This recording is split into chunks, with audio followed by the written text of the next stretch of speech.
இப்போது ஆச்சி ஜாம் ஒன்று வாங்கினால் இன்னொன்று ஃப்ரீ வழங்கும் மணிச் செய்திகள்.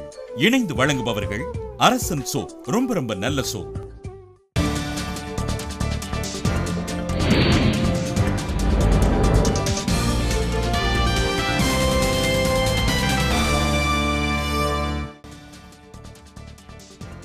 நாட்டு நலன் கருதியே காஷ்மீரில் இளைஞர்கள் கல்வீச்சில் ஈடுபட்டு வருவதாக ஃபரூக் அப்துல்லா பேச்சு. ஹைட்ரோ கார்பன் திட்டத்திற்கு எதிரான போராட்டத்திற்கு உதவி அளிக்க ஓய்வு பெற்ற நீதிபதி மார்க்கண்டேய கட்ஜு முடிவு. வல்லூர் தேசிய அனல் மின் நிலையத்தில் தொழில்நுட்ப கோளாறு காரணமாக முதல் அலகில் 500 மெகாவாட் மின் உற்பத்தி பாதிப்பு. மதுரை மேலூர் அருகே இருசக்கர ஊர்தியும் அரசு பேருந்தும் நேருக்கு நேர் மோதிக்கொண்ட விபத்தில் 2 பேர் உயிரிழப்பு.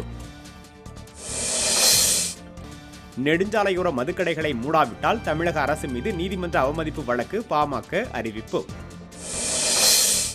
சிவகங்கை மாவட்டம் மானாமதுரை அருகே குடும்ப தகராறில் பெண் காவலர் தூக்கிட்டு தற்கொலை.